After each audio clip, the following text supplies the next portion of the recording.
अस्सलाम वालेकुम। My name is Mohammad Naveer Mustafa. आप लोग जानते हैं कि हमने सी लैंग्वेज की प्लेलिस्ट जो है ना स्टार्ट की हुई है। तो मैं आप लोगों को यहाँ पे बताना चाह रहा हूँ कि एक प्लेलिस्ट मेरी कंप्लीट हो चुकी है चैप्टर नंबर 8 की, जिसके अंदर हमने जो है ना वो सी लैंग्वेज की इंट्रोडक्शन, उसकी हिस्ट्री वगैरह पढ़ी थी, ठीक है। और एक कैसे हम वो बनाते हैं, प्रोग्राम्स कैसे बिल्ड अप करते हैं, आईडी मॉडल्स कैसे क्रिएट करते हैं, एक इन्वायरमेंट कैसे बनाते हैं सी प्रोग्राम को लिखने के लिए, एरर्स वगैरह बग्स कैसे आते हैं, ठीक है। प्रोग्रामिंग्स की टाइप कौन कौन सी है। तो मैं उम्मीद करता हूँ कि जितने भी जो मेरे सुनने वाले स्टूडेंट और लिसनर्स हैं वो पहली प्ले लिस्ट जो है चैप्टर नंबर 8 की लाजमी सुने। अगर उन्होंने सुन ली हुई है तो यहाँ पर आप हमारी दूसरी प्ले लिस्ट स्टार्ट हो रही है, जिसमें हम चैप्टर नंबर 9 को इंशाल्लाह डीपली तौर पे पढ़ेंगे। लेक्चर्स मैं अपलोड करता रहूँगा अच्छी तरह कंसेप्चुअल बेस पे, और हम अपने एक सॉफ्टवेयर डेव C++ को यूज़ करते हुए जो है ना वहाँ पे प्रोग्राम्स बनाएंगे। तो जो लोग मेरी अभी इस वीडियोस पे न्यू स्टूडेंट्स लिसनर कर रहे हैं, तो उनको मैं श्योरिटी ये देता हूँ कि वो पहले चैप्टर नंबर 8 लाजमी सारे के सारे लेक्चर्स लें। आई थिंक उसमें 7 या 8 लेक्चर्स हैं उस प्ले लिस्ट में, तो वो लाजमी अच्छी तरह सुने। देन आपको ये सारी की सारी इस चैप्टर्स की ज़्यादा इजीली समझ आ जाएगी। चलें जी, लेट्स स्टार्ट। हम करते हैं, अल्लाह का नाम लेते हैं, बिस्मिल्लाहिर्रहमानिर्रहीम। जो चैप्टर नंबर 9 है जी, ये एलिमेंट्स ऑफ सी है, ठीक है। यानी कि सी प्रोग्राम्स के अंदर कौन कौन से एलिमेंट्स होने हैं। एलिमेंट्स का मतलब आप ये कह लें कि एक प्रोग्राम्स के अंदर ना मेजोरिटी 4-5 चीज़ें ही होती हैं जी, ठीक है। मैं अगर आपको यहाँ पे बता देता हूँ थोड़ा सा कंसेप्ट वर्ड पैड ओपन करने से। तो एक जो आप लोगों के पास जितने भी प्रोग्राम्स जो होते हैं ना, मेजोरिटी जितनी भी लैंग्वेज हैं, तो उन लैंग्वेज के अंदर कोई एलिमेंट्स कह लें या स्पेसिफिक्स कुछ चीज़ें होती हैं, वो हर एक लैंग्वेज में यूज़ की जाती हैं। जैसे वेरिएबल्स, ठीक है, ये एक टर्मिनोलॉजीज़ है। वेरिएबल्स ये आप ये भी कह सकते हैं कि एलिमेंट्स हैं, ठीक है जी, या आइडेंटिफायर भी इसको कह सकते हैं। ये सारी चीज़ें हम पढ़ेंगे। वेरिएबल्स क्या चीज़ है, ये हर लैंग्वेज में इस्तेमाल होते हैं। फंक्शंस होते हैं हर लैंग्वेज के अंदर इस्तेमाल, ठीक है जी। फंक्शन का इस्तेमाल होता है, लूप्स का इस्तेमाल होता है, ठीक है। उसके बाद कंडीशंस का इस्तेमाल होता है, ठीक है जी। उसके बाद कीवर्ड्स, स्पेसिफिक कीवर्ड्स इस्तेमाल होते हैं कुछ, ठीक है। और भी कुछ पैरामीटर्स हैं, एरे भी हैं, एडवांस लेवल्स के भी हैं, डाटा स्ट्रक्चर्स, एल्गोरिथम्स वगैरह भी इस्तेमाल होते हैं। लेकिन आपके जो कोर्सेज़ के अंदर जो ना ये टर्मिनोलॉजी ज़्यादा इस्तेमाल हो रही हैं। वेरिएबल्स, फंक्शन, लूप, कंडीशन, इसके ऊपर पूरा के पूरे चैप्टर्स हैं, समझे, ठीक है। ये ही हमारे एलिमेंट्स हैं जिसके बारे में हमने 1 बाय 1 डिटेल के साथ पढ़ना है। इन चीज़ की आपको जैसे जैसे समझ आती रहेगी, हमारा जो प्रोग्राम है वो एफिशिएंट वे के अंदर बनता रहेगा, जो भी हम प्रोग्राम से हमें क्रिएट करेंगे। ओवरव्यू में इसने बस यही बताया हुआ है कि आपने कोई भी प्रॉब्लम्स को सॉल्व करने के लिए आप सी के मुख्तलिफ एलिमेंट्स इस्तेमाल करते हैं।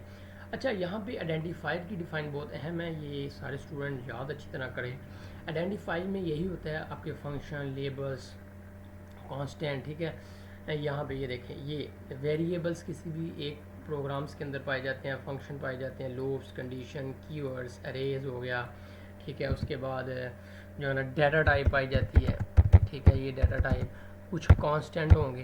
ये सारी की सारे जो ना ये समझे आप कंपोनेंट्स कह लें, सी प्रोग्राम को करने के मुख्तलिफ कंपोनेंट्स अज्जा हैं, उसको हम आइडेंटिफायर कहते हैं अपने सी लैंग्वेज के अंदर। तो आइडेंटिफायर्स क्या होते हैं, वेरिएबल्स कोई हो वो भी आइडेंटिफायर है, कांस्टेंट कोई हो, फंक्शंस हों, लेबल्स वगैरह हों, ठीक है जी।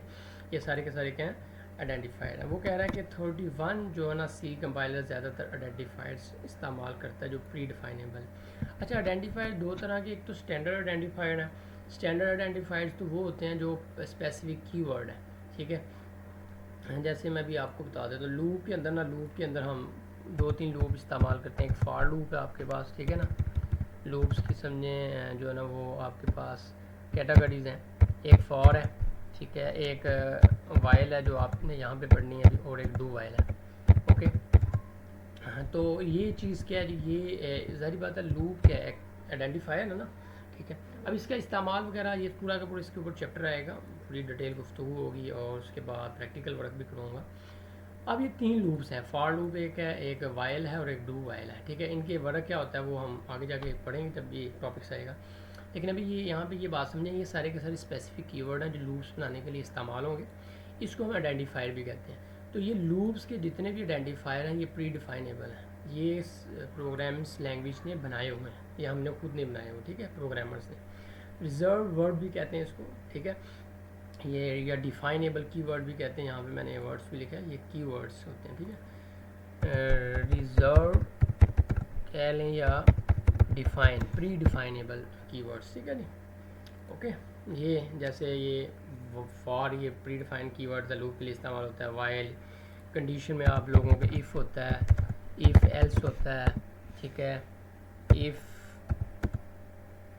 एल्स इफ़ भी होता है, उसके बाद आप लोगों के स्विच भी होता है। ये सारे के सारे क्या चीज़ें हैं, रिजर्व कीवर्ड है, ठीक है, स्पेसिफिक कीवर्ड है। यहाँ पे इतना ही बताया हुआ है, वो जैसे वो कह रहा है कि आपने देखें पहले कुछ पिछली वीडियोस के अंदर मैंने आपको एक स्ट्रक्चर्स भी बना के बताया था प्रोग्राम्स का, आपको याद होगा, जिसमें हम ना प्रिंट एफ एक फंक्शन इस्तेमाल करते थे, इसके अंदर जो हम ना वो लिख देते थे, ठीक है, एक स्ट्रिंग्स लिख लेते थे, अपना मैसेज लिख ले। अब ये प्रिंट एफ एक फंक्शन है, ये भी आइडेंटिफायर है, ये प्री डिफाइंड आइडेंटिफायर है, ठीक है नी। तो फंक्शंस को हम आइडेंटिफायर भी बोलते हैं, सारी बात है। तो एक टर्मिनोलॉजीज आप बस कह लें कि जितने भी जो सी प्रोग्राम्स में जो मेजर कंपोनेंट्स इस्तेमाल हो रहे हैं, जो मैंने आपको यहाँ पे बताए भी हैं, वो सारे के सारे आइडेंटिफायर हैं और हर आइडेंटिफायर का अपना मकसद होता है। और आइडेंटिफायर के अंदर मुख्तलिफ टर्मिनोलॉजीज़ हैं, ठीक है, जैसे ये फंक्शन है और प्रिंट एफ फंक्शन का क्या काम है, डिस्प्ले करता है डाटा को।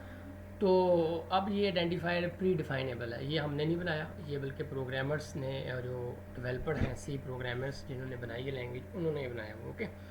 उसके बाद यूज़र डिफाइंड आइडेंटिफायर है, कुछ हमने अपनी सहूलत के लिए भी आइडेंटिफायर्स वगैरह बना लेने होते हैं, जैसे हम वेरिएबल्स के नेम वगैरह बना लेते हैं, कॉन्स्टेंट्स के नेम वगैरह बना लेते हैं, ठीक है। यहाँ पे भी वही उसने एग्जांपल दी हुई है कि आप मेमोरी लोकेशंस जब आप बनाते हैं अपना वेरिएबल्स, तो वो मेमोरी के अंदर एक ब्लॉक बन जाता है जिसमें वो वेरिएबल्स की वैल्यू स्टोर हो जाती है। इसके बारे में आगे हम पढ़ देंगे, ये टॉपिक्स है यहाँ पे। अच्छा जी, ये आपको आइडेंटिफाइड पता चल गया, इसकी डिफ़ाइन लाजमी कीजिएगा। स्टैंडर्ड्स आइडेंटिफायर्स हैं, यूज़र डिफाइंड आइडेंटिफायर्स हैं, ठीक है। यूज़र डिफाइन वो होता है जो यूज़र खुद अपनी मर्ज़ी के लिए आइडेंटिफायर बना रहा है, ठीक है। अच्छा, सी ए केस सेंसिटिव लैंग्वेज है। केस सेंसिटिव का यही मतलब है कि फॉर एग्जाम्पल अगर आपके पास दो चीज़ें हैं, दो वेरिएबल्स हैं, एक का नाम है स्क्वायर अंडरस्कोर एरिया, बड़े अपर केस में लिखा हुआ है, और एक है जी लोअर केस में लिखा हुआ, तो दोनों अलग कंसिडर किए जाएंगे एज ए आइडेंटिफायर के तौर पर, ठीक है। तो पाइथन भी केस सेंसिटिव है, सी भी है, सी प्लस है, मेजोरिटी जो जितनी भी जो लैंग्वेज है ये केस सेंसिटिव लैंग्वेज है। इससे मुराद कर केस सेंसिटिव ये होता है कि अगर आपने फॉर एग्जाम्पल कोई भी आइडेंटिफायर बनाया, कोई वेरिएबल्स बनाया, तो दो वेरिएबल्स है ना, यहाँ पे एग्जांपल दिए उसने, फॉर एग्जांपल ये आप वेरिएबल्स कोई भी नेम का ले सकते हैं, जैसे यहाँ पे स्क्वायर अंडरस्कोर एरिया। अब ये सारा का सारा अपर केस में लिखा हुआ है, कैपिटल लेटर में लिखा हुआ है, एक है स्क्वायर एरिया, ये लोअर केस में लिखा हुआ है।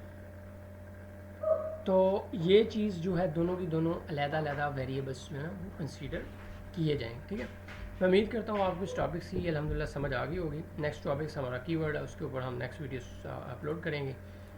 तो तब के लिए अल्लाह हाफिज़, टेक केयर।